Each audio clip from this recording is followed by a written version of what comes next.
Are you looking to make an amazing CV? I will tell you how in this video. If you're applying for a job, for university, for immigration, for visas, you will definitely need a really good CV. When someone reviews your CV, two things could happen. The first thing,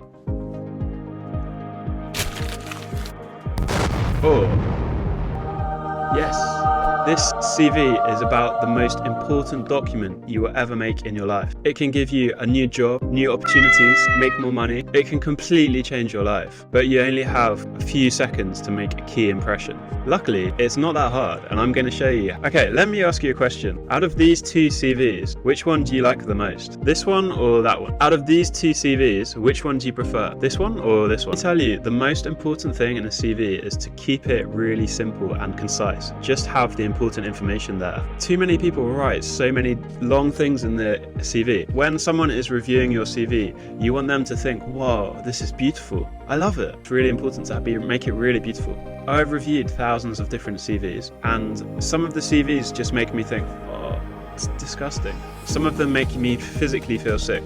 Some of them make me think, whoa, that's so beautiful. You can have this power when you have a CV. You might have a lot of trouble trying to find how do you make a CV. If you're trying to use Word or documents, I'm going to tell you the #1 trick, the best way to do it is to use Canva. In Canva, you have so many beautiful templates that you can use, and it's so easy. You can just choose the one that you like and just click and then start adding your details. This video is not sponsored by Canva. Canva is what I've been recommending to so many students who contact me before, and I recommend using this just because it's so easy and so amazing to use. Now, the second part, so you have a beautiful looking CV. That's half the battle. Now, how do you fill it in? Okay, so a lot of people ask, do you need to put a photo on it? Personally, I think a photo looks better, but it doesn't really matter if the CV doesn't have a photo. If you have a photo, make sure it's super professional and not just some random photo. And do you need an introduction? A lot of people say that you should write an introduction, like a paragraph describing yourself, but I don't really think it's necessary, because whenever you're applying for something, you're always going to write a covering letter. You're going to write something which introduces yourself. Just take it out. So when you go through all of your experience, you want to put the most recent thing at the top and focus on the biggest, most important thing. So when you put all of your information there, you want to put the most recent thing at the top. If you're a student, then you'll put your education experience. If you have work experience, you'll put that at the top. So here's a really good system that I recommend for how you can write about your work experience. It's called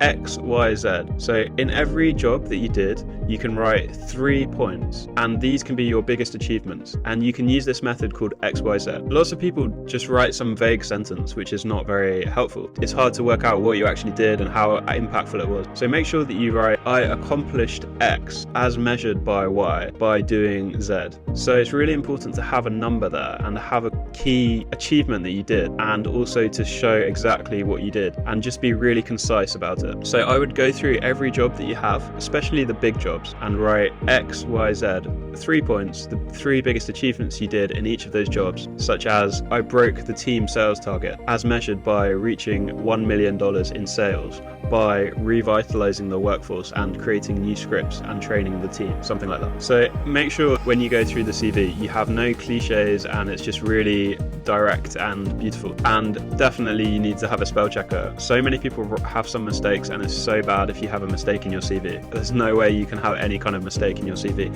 If you're not a native English speaker, you definitely need a native English speaker to help check it for you. So how do you tailor the CV to what you're applying for? 2 things. 1, make sure that you read through the job description so carefully and that you understand it really deeply.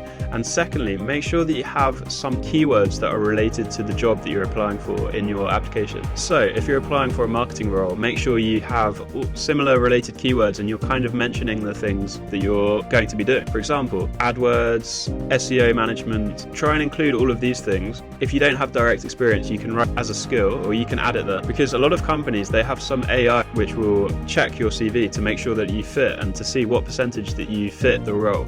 So it's really important to try and have these keywords, but don't make it too artificial, because it's for a human to read in the end. So you have to make sure that it's organic. 2 common problems that people have. 1, someone has not enough experience when they're applying, or maybe no experience, like a fresh student. So what happens in that case? It's fine. Just write your education experience and that's fine. Just keep it simple and just put it there, and try and put all of the extra things that you've done, extra internships if you have any, or any extra projects or anything like that. Just try try and put it on there. Every CV should be one page. If you have loads of experience, then it can sometimes be okay to have 2 pages, such as if you have lots of publications or something like this, or you have lots of different jobs. But I would still say that it would be better if you can try and put it all on one page, just to make it clearer. And you can also write about the other things in your covering letter or in the interview, because ultimately when people review a CV, it wants to be really easy and quick to read and get the key facts about you. And it's really important to make sure that you don't have any gaps in your work experience or your CV, because if there is like a 1 or 2 year gap, it's just going to mean that people are going to ask what did you do in that time. So just try and make sure to cover all of the gaps. If you had a gap here, if you didn't work, if you were looking after someone who was sick, it's fine to put, like, many people have these things and it's fine,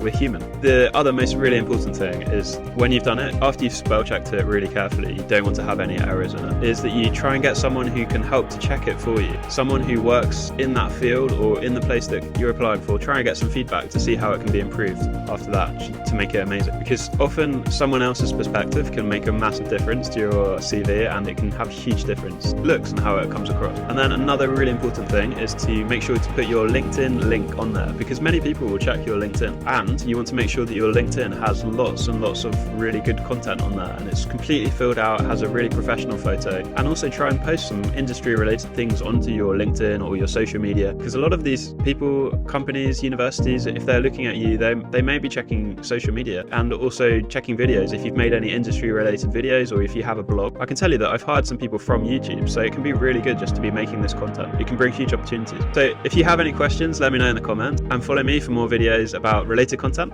and wish you the best in making your CV. Cheers guys.